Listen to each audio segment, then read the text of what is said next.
Welcome everyone to another episode of the Intellectual Saviors of Wrestling with your hosts, the Master of the Brain Damage, Martin, and the one and only Sam H. And this is the Raw review for the 23rd of January, the last Raw before the Royal Rumble. Which, if you haven't followed the tagline yet, you've got to remember the Rumble. Remember the Rumble. Not exactly sure how you can forget it, but okay, WWE likes to remind us. Remember the previous Rumble. Except 2004. We don't talk about that one. Ever. So, how do we kick off this one? Well, we kicked it off with the man who's not very well liked. Oh dear. Roman Reigns. Yeah, it's another mixed reaction for the big dog. Yeah. Yeah, so he come out and he's talking about something or other. I think he's basically talking about how he's going to beat Kevin Owens this Sunday, become the Universal Champion, and then of course that naturally brought out best friends ever. Yep. Team Kevin and Chris. Jericho. And their belts. Yeah, they are the co-Universal and US Champions. Yeah. Not even sure that's possible, but...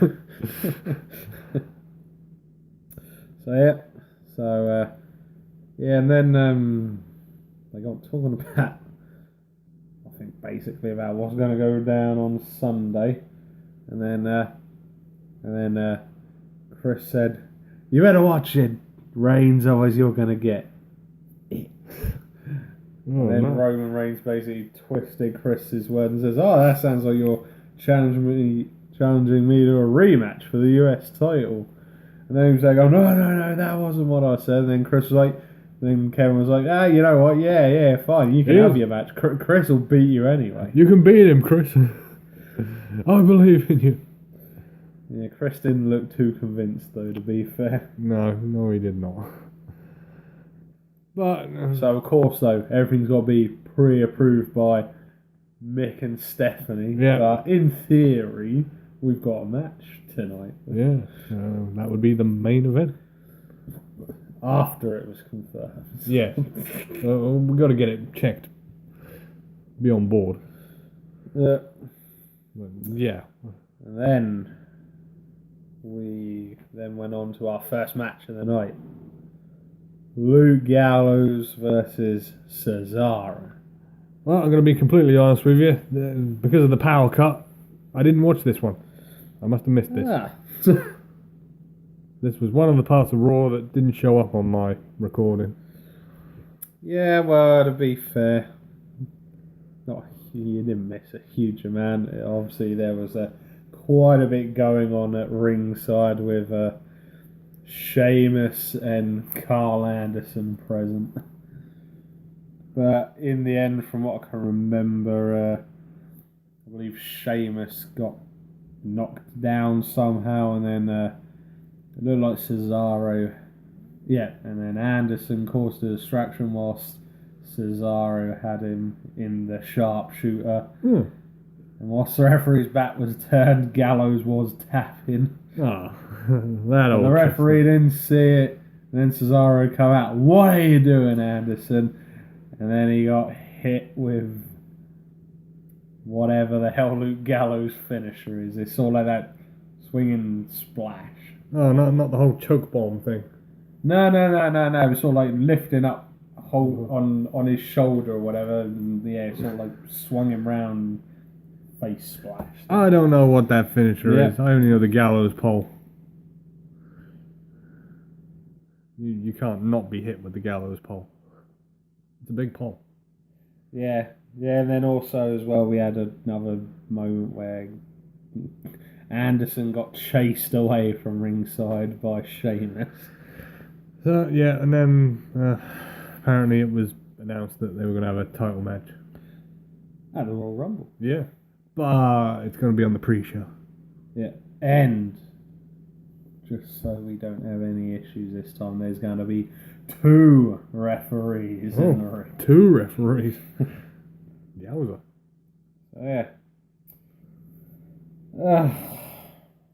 Then we move on to our next match. Ah, This was made backstage when Mick was, for some unknown reason, on the phone to Stephanie, and Sammy coming sort of down the hall. Oh, hey Stephanie, how's it going and that, and then Sammy turned around and said, "Right, Mick, I just want to make this official. I'm in the Rumble." no, he asked how he got in the Royal Rumble. He did something different this time. He said, you know what, there's that paperwork I need to fill out. How do I get in the Royal Rumble? And then Stephanie had other ideas.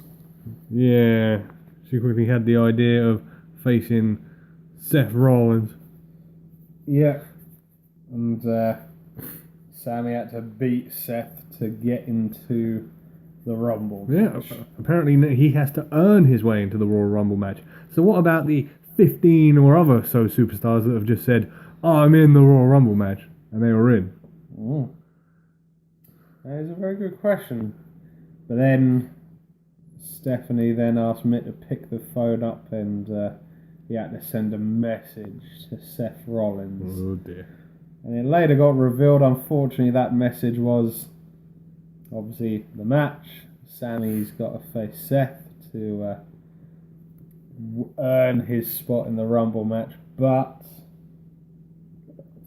if Seth lost the match, then he was no longer in the Rumble. Yes. Which he was not impressed with. No, and neither would I be. Yep. So that led to our next match, which was this. Yep. Sami Zayn versus Seth Rollins. I'm going to be completely honest with you here. I loved this match for what it was. I really enjoyed this one. Yeah, I just didn't like the crappy ending. And not to mention, I knew he wasn't going to appear, but teasing the hell out of us as well. It was quite a even backwards and forwards match. Oh man, that Both pedigree guys. on the ring apron. Yeah, Jesus, that was nasty. Triple H never thought of doing that. No. But no, that was the setup. The whole pedigree on the ring apron. You rolled him back in the ring. And then you got the time to play the game.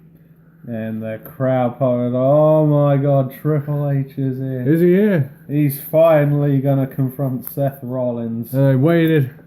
And they waited. And they waited. And then Seth was like, you know what, screw this. And as he turned around, Sami Zayn rolled him up.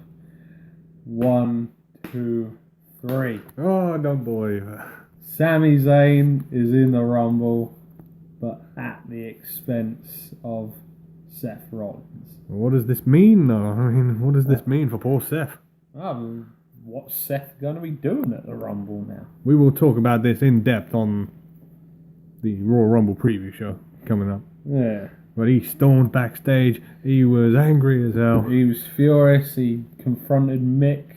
And he was like, Seth, I had nothing to do with it. Who did this? Was someone in the production truck? I blame Kevin Dunn. I don't know why, but it's normally Kevin Dunn's fault. You know what? I blame him as well, because I recently watched a video on YouTube, and my god, that bloke is on way too much money. He is. He's like the 4th highest paid person in the company. Apparently he's the 4th highest toolbox as well. Yes, there's only 3 people higher than him, pay-wise. John Cena, Oh god. Lesnar, Well, yeah. and then I think the other one might have been The Undertaker, but for what his position is, Kevin Dunn is on a ridiculous amount of money.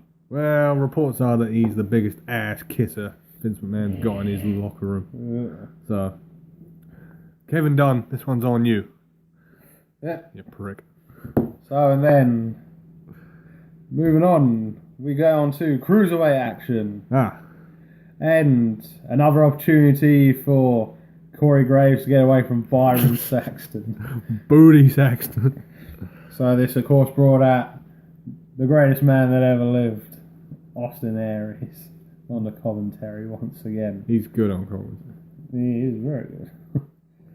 So, we had a 6-man tag match this time. We had Gentleman Jack Gallagher. Oh, yeah. And you can do this part. I don't like doing it. Mega TJP, the Duke of Dab. Oh, God. And their partner. Making his Raw debut. Oh, that's Mustafa Ali. the man who can't decide whether he's from Pakistan or Chicago.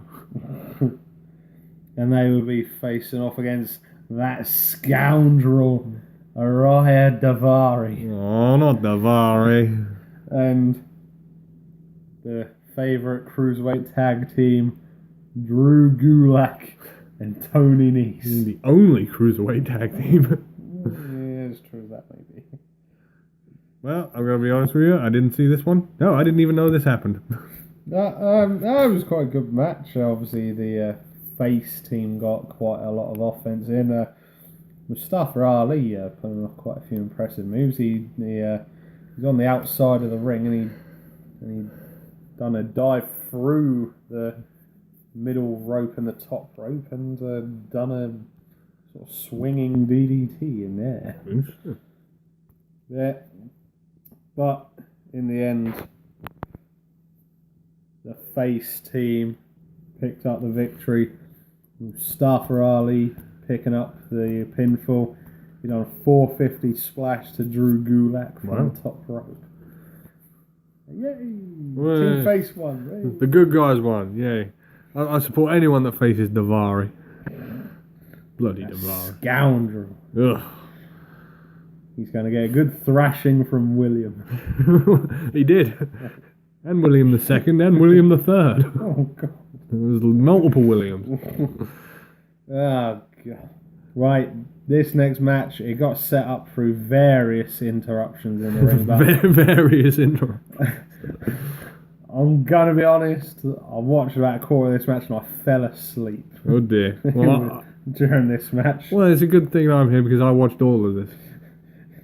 You had Braun Strowman, for no reason whatsoever, Rusev, Jinder Mahal, and the Brand, Titus O'Neil, against the New Day, consisting of Big E and Kofi Kingston, and Enzo and Big Cass. You had to have seen the pre-match promo for this when they were all in the ring talking because there was some hilarious stuff in this. Especially Big E's reactions to certain things. It was pretty good, and it's like, and then the New Day's reaction at times, go away, Titus, we told you, we beat your ass last week. You're not allowed to bother us anymore. Here you are again, hyping some imaginary brand. And then we had handsome Rusev coming out. Just seeing Big E's reaction. Handsome? He's ugly. Ugly.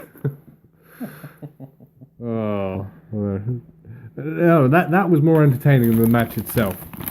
Because this match was an absolute, what's the word here? It was a clusterfuck. Oh God. It was just mayhem, bodies flying everywhere. Didn't last very long. I really didn't miss much. No, you really didn't. And it ended with Kofi flying over the top rope, taking out most of his own partners. And I think Jinder got rather harshly tagged by Braun Strowman. Oh. I mean, he literally just bashed him on top of the head to tag him. And unfortunately, in the ring was Enzo Amore. Uh-oh. And so you were wondering, oh, is this going to be the big moment where Braun gets his ass kicked? It wasn't. Enzo took a shoulder block, a running power slam, and everyone was like, "Way, well done, Braun. You beat a guy who weighs probably about as much as one of your legs." But that wasn't it. This brought out the world's largest athlete, The Big Show. For like a 3-minute stare down. And fair credit to the man. He looks like he's lost a lot of weight. Is it as bad as when Gene Snitsky hiding right at a stare down. No, nothing would be as bad as that. But they did look at each other for about 3 minutes. And Braun went, no, left the ring and went, my time, I'll do what I want. Fair enough. So it's a confrontation for another day. So, main match time now. US title match. Roman Reigns versus Chris Jericho. Oh, the championship rematch. Yeah. What to This say match about was this one? interesting. Yeah. I can't say I was really heavily entertained by it, apart from Kevin Owens on commentary, Yeah. running down Bar and Saxton. What is it with everyone and running down Byron? Well, Kevin Owens just ran down everyone, even Michael Cole. So Chris got quite a bit of offense in this match, but then of course Roman started to have his Superman moments, but then quite literally Kevin Owens just turned and said, well, fuck this, I've had enough of this. Chucked his headphones down, ran in the ring and just started beating on Roman. Yeah, I mean, this caused the DQ, but to be honest, no one cared at that point. No, so Roman won, but still your US champion. Yes. Chris Jericho. And then they put a beat down on Roman, and Kevin signaled for the cage. Bring that cage down. Oh, bring it down. Yeah. So then it came down to the ring. Kevin chucked Roman into the cage. They started to try and lock the cage. Unfortunately, they weren't quick enough. No, Roman did his old Superman comeback and busted out of the cage. Yeah, started beating on both of them. Then he chucked Kevin in the cage. That's different. He locked him in the cage, put the padlock on it, and then Kevin held out his hand, Chris, and in true comedic value, Chris has held his hand out, he's holding on to Kevin as the cage is going That's up. brilliant. Just Jericho hanging, and just as he's going up. Yeah. Ah! Yeah, he's hanging there in midair, and then Roman Reigns jumped up, gave Chris a Superman punch. And then a spear, for good measure. Yeah, and then Chris was pretty out of it. Yeah. And Kevin hung above the cage helplessly. Yeah, he did lower him down eventually. Yeah. Yeah. It took him a little while. And he looked none too happy when he came out of that cage. No, he did not. So, we shall see what goes down at the Rumble this Sunday. Oh, yeah, and I will briefly, really briefly, mention the promos the women had. They did a couple of sit-down interviews. Bailey's was the usual, this has been my dream, yada, yada, yada. And Charlotte just rabbiting on about how much of wrestling royalty she is, and Bailey hasn't got a chance in hell.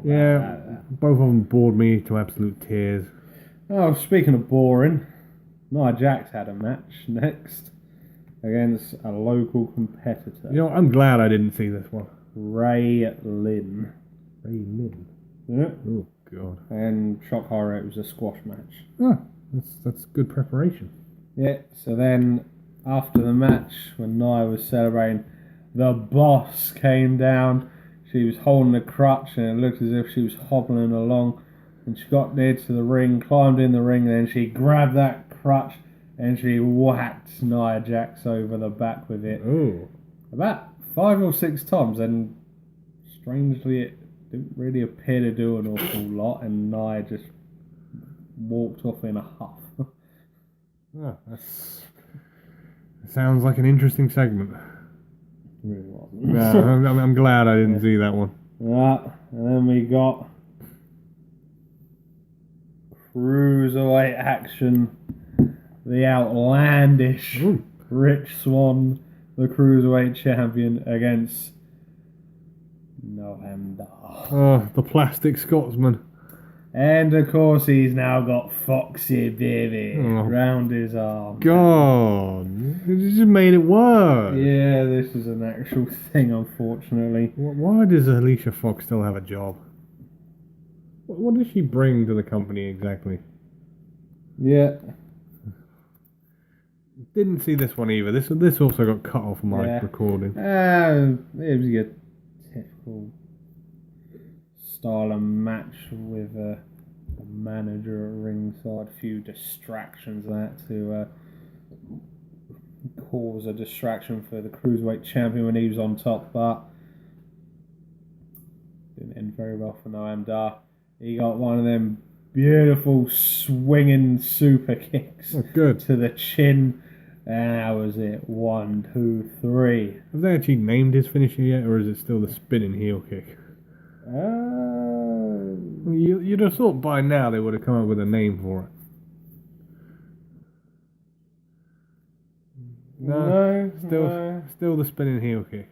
No, but then after the match finished and Noam Dar just seemingly disappeared, Rich Swann grabbed the microphone and he said, "Neville, get out here. We don't need to wait until Sunday. Oh, God. We're doing this now."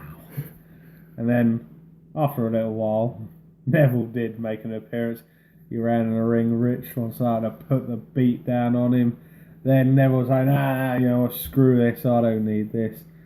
But as he just got outside the ring, Rich Swann done a dive, a springboard dive attack, taking out Neville. And then that's pretty much it. Ah, well, it doesn't sound like I've missed much. No.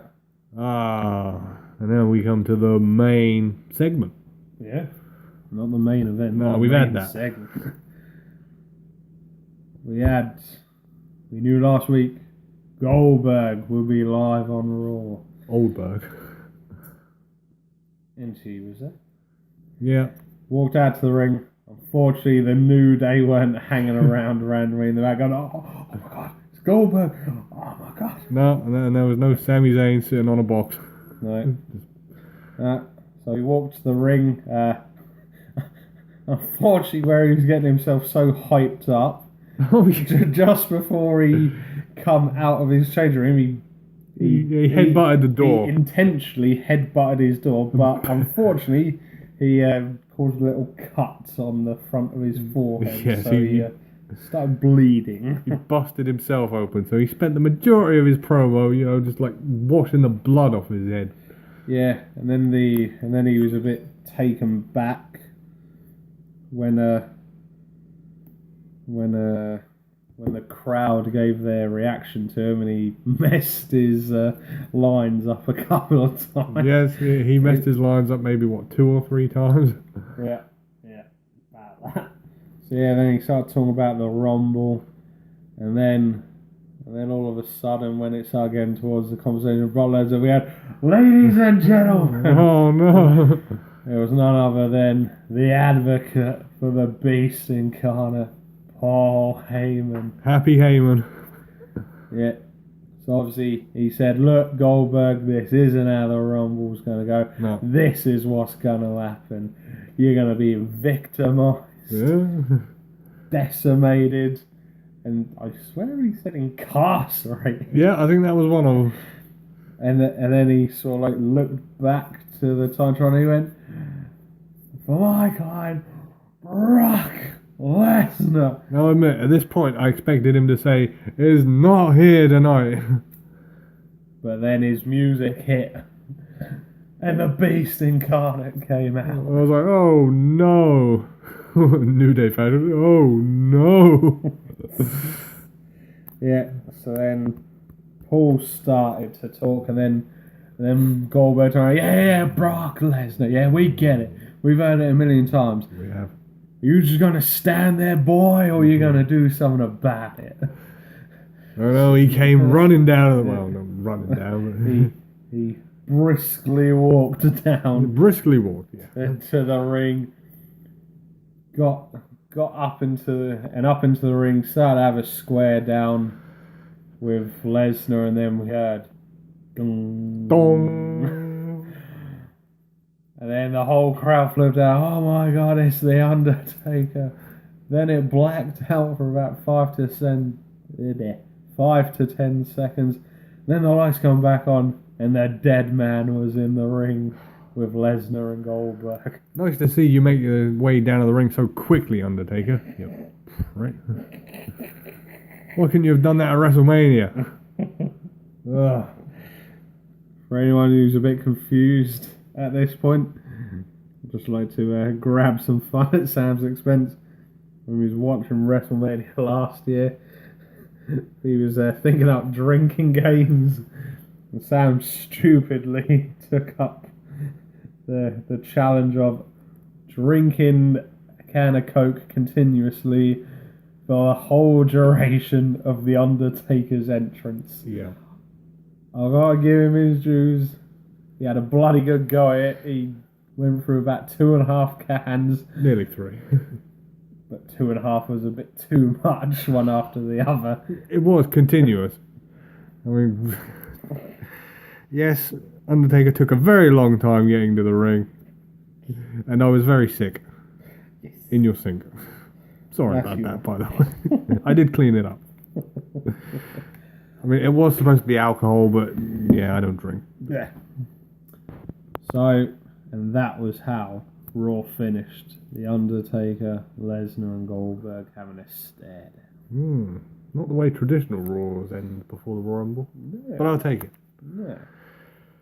Okay. I think we've waffled on for long enough. Yes.